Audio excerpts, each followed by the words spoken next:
from any device. I don't really understand what benefit would that really get, but as I said, we are in the early stages of this technology. So by the time, I'm sure that people will find a lot of applications for the kind of services what Apple plans to do on the cloud. So at this moment, everything sounds very fine, but let's go back to the challenges and issues. So IDC's enterprise panel in August of 2008 uh, asked their customers to rate the challenges and issues which they felt were there on the cloud or an on-demand model. And as I had pointed out in the earlier issues of this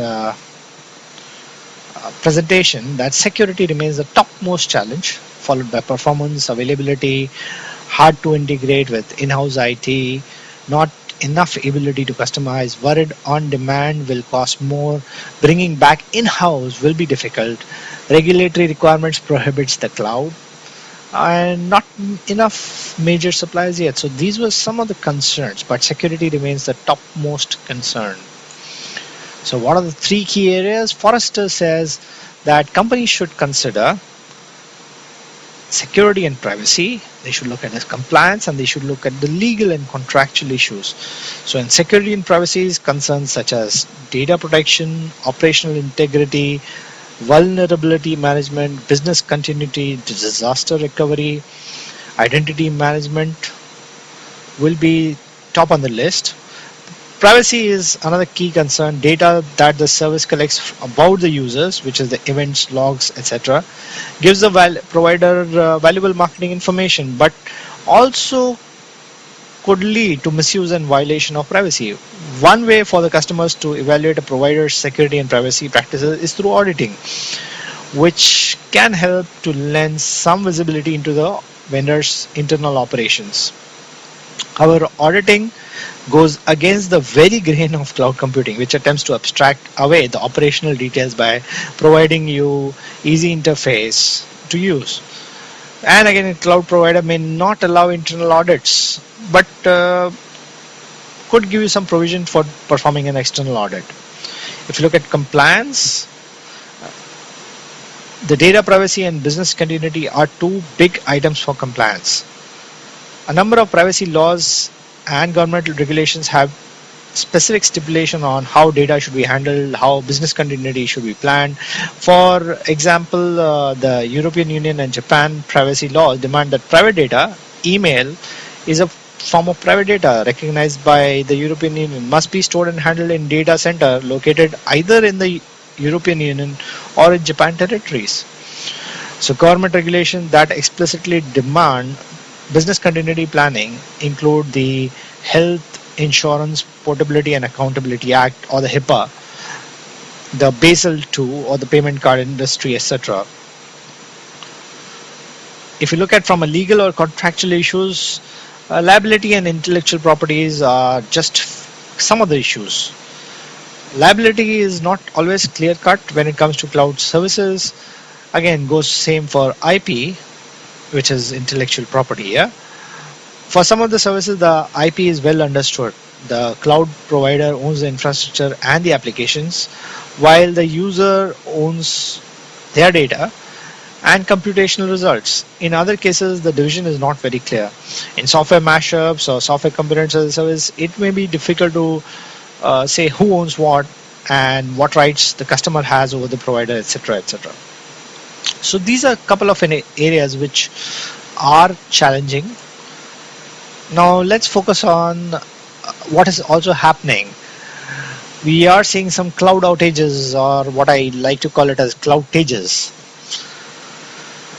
Companies are affected by some other companies. So Dot Cloud is one of the providers who utilizes EC2, and here is the website which has put up what Dot Cloud is doing to overcome the issues because of the EC2 outages. Now, essentially, they have also said that they're restoring some snapshots and backups, and they have requested their customers to be patient for at least a day. So yes, you lose a lot of time. One day could be a lot of time. Or companies like Iron Mountain Iron Mountain, which started their virtual file store, an archive service platform, which are essentially their storage services. So Iron Mountain on 11th of April, we found this news which says that they plan to stop. So they've confirmed that they are stopping these services because there is not much of adoption. And if you were one of those early adopters, then hey, this could be a challenge. So yesterday, Amazon's EC2, there was a huge outage. So let me just read this for you. So Amazon's cloud computing failures began early Thursday morning and continued into Friday, April 22nd. So well, that's 2 days of outage. So Quora.com, Reddit.com, GroupMe.com, Scavenger.com, all websites were affected and they posted to their users, including what we saw on the Doubt Cloud as well. So most of these websites were down for hours and some of them were only partly operational.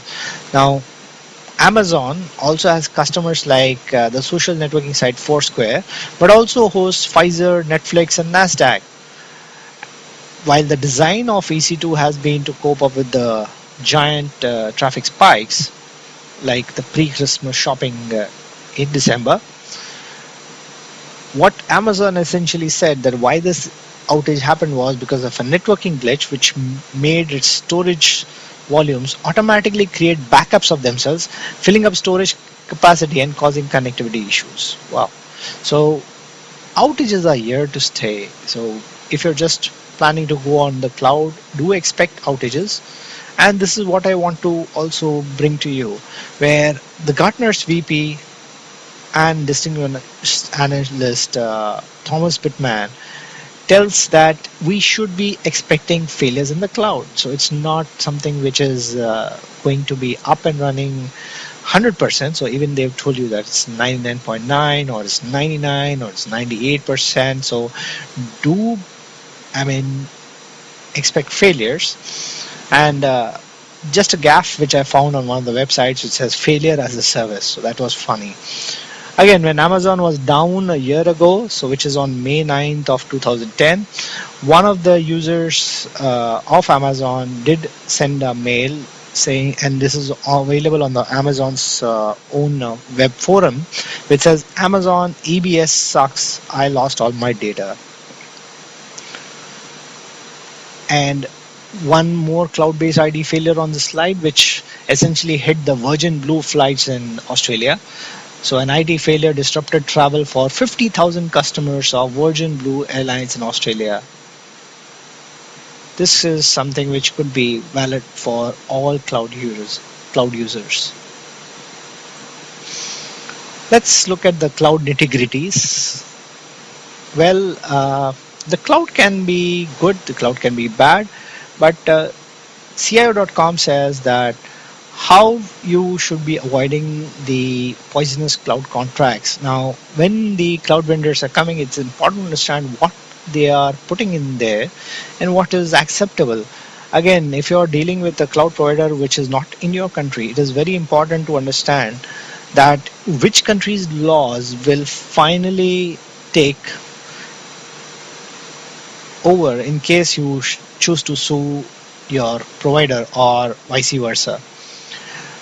Again, one more article which says how the cloud can put you out of business.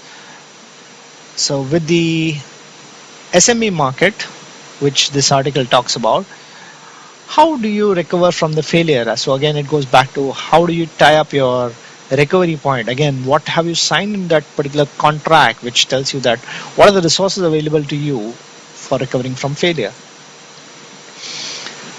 Now, decoding the fine print is very, very important. And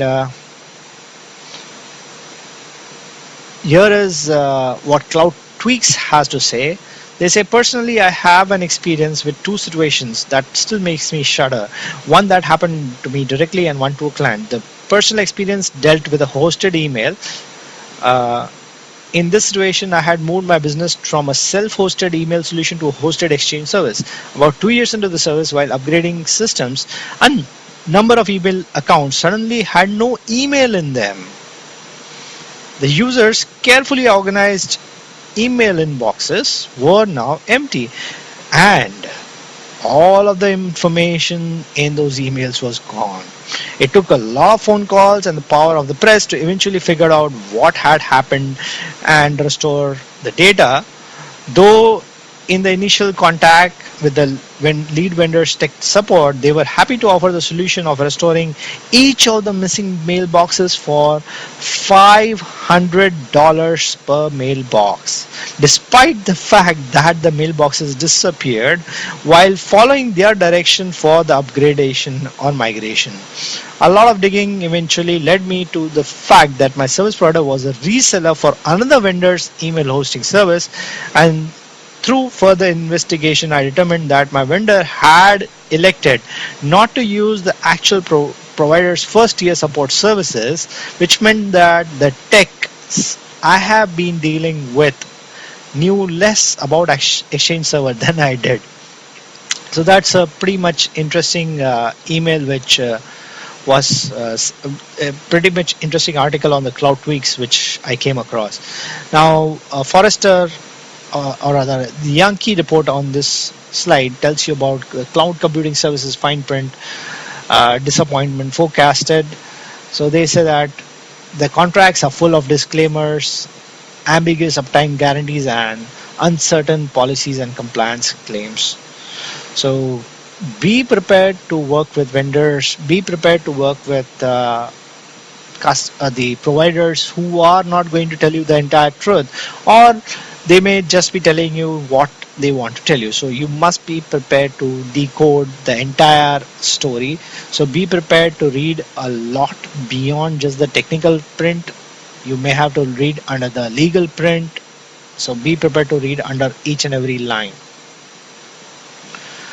So some concluding remarks which I have, and this is the last part of the cloud computing series. Thanks for tuning in, but let me just leave you with, we saw the web boom or the dot-com boom in the year 2000, and then we saw the web or the dot-com bust in 2001. But we have seen that web has improved. It's not that companies wiped away. The amount of usage of the internet has only increased. People have found various applications for the internet, and it has grown. So yes, we will see cloud boom. Maybe we'll see the cloud bust as well. But in the long run, my understanding is that cloud is here to stay. So it's not something which is going to go away. There's a lot of money which is invested by people into the cloud, and it will become a huge success. It's just a matter of time. However, just remember to check your service level agreements, check for what is the compliance which your vendor has, how will you meet your compliance with the vendor A, B, or C. So just don't go by a simple tendering process which says please give me the cheapest cost. It's important to understand how you are going to meet the needs of your organization, of your regulator, etc. Read the fine print. So don't be in a hurry to sign it. Find out who's the vendor, what is their backing, and what is the seriousness. That doesn't mean that you don't go with a small vendor. Sometimes the small vendors may give you excellent service, but be prepared. Some of these vendors may just stop services on the way if they find they are not profitable enough. So be prepared that in case you were one of the early adopters and you developed your entire system around your cloud provider, be prepared that they may just stop the services. So do your own homework. It's important. Do not just rely on derived information. Do not think that you can probably just learn from what the vendors have to tell you. Try to get a third party or a consultant to work with you, because these guys typically get in additional exposure. They are able to think in areas which probably you are not able to think. So that's all from me, guys. The next session will be on IP version 6. Now that's Internet Protocol version 6.